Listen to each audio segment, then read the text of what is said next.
सेनपुर सेनपुर से है। सेनपुर, अच्छा। तो कभी आपने देखा है वे सेनपुर में? सेनपुर में महाजन अक्सर आपका वो सब बता। महाजन, हाँ, वो एक महाजन कभी कभी आते थे। हाँ, वहाँ कई वर्ष रहे बाबा सरकार की तपोभूमि श्री स्वामी मगनानंद सरस्वती। हाँ, उस समय केवल हम दो लोग ही थे पूरे पूरे बगीचे में। एक पंजीरी बाबा पीछे थे और आगे हम थे। दिन में कभी कोई गंगा स्नान करने आ जाए, 24 घंटे में 2 रोटी और अरहर की दाल, इतना ही भोजन में वहां था ही नहीं कुछ। कभी दूध फल फूल किसी का आना जाना कुछ नहीं। मोटी 2 रोटी, एक पुजारी आते थे किसी गांव से तो वो बना देते थे, तो 2 रोटी और इतनी दाल रख के चले जाते। उन्होंने कहा था 24 घंटे में कभी हम ले लेंगे तो रसोई में रख के चले जाते, बस इतना ही पाना था, 2 रोटी 24। और सांप बिच्छी तो वहां अब पता नहीं है कि नहीं, पीछे ऐसे थे जैसे चीता होते ना, ऐसे हजारों सांप, हजारों बिच्छियां। उस समय तो किसी का आला जला था, ले रात दिन भजन में। वहाँ बड़ा तपोभूमि है पर बहुत पावन भूमि है। ऐसे गंगा जी समीप बैठते हैं, रात्रि में जब निकल के बैठे ऐसे सांप जाते थे फन काढ़े हुए। बस ये दृढ़ निश्चय था कि अगर प्रारब्ध में इसको काटना है तो कहीं भी बैठो काट लेगा, अगर प्रारब्ध में नहीं तो नहीं।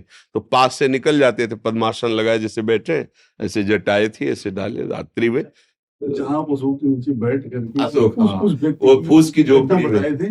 वो उसी जगह फिर वो उसका 6 महीने के अंदर हो गया था उसका। जी जी।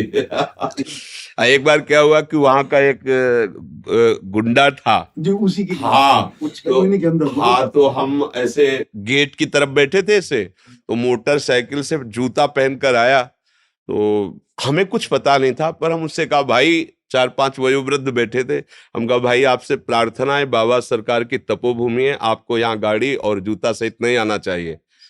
तो उसने गाड़ी खड़ी की, हमारी तरफ ऐसे देखा जैसे शेर अपने शिकार को देखता है। हम बाबा जी फटे पुराने कपड़े, वहां तो बड़ा अकिंचन स्वरूप है। तो वो गया ऐसे जूता पहने, तो हम कहा कि कैसा भद्र आदमी है कि संतों की बात भी नहीं मानता है। बोले महाराज आप बेकार बोल दिए। हम कहा क्यों?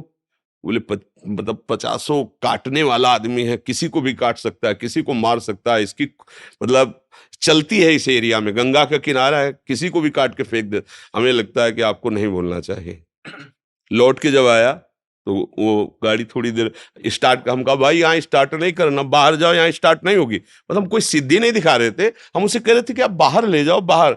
और वो लाख स्टार्ट किया लेकिन स्टार्ट नहीं हुई। तो हमने उससे कहा कि एक पावर है जिसको तुम जानते नहीं, बाहर जाओ यहाँ।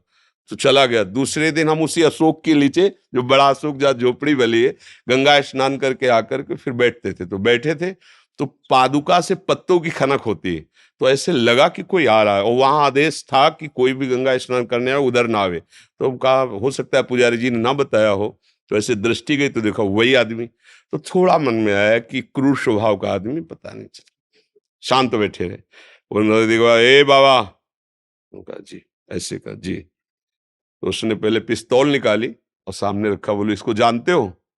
हम कहा इतना तो जानते हैं कि ऐसे गोली चलती है। फिर उसने करोली चाकू निकाली, सामने रखा, बोला इसको जानते हो? हम कहा तीसरा निकालने के पहले हम इसको दिखा दे। कमंडल खोला और गंगा जल दिखाया। हम कहा इसको जानते हो?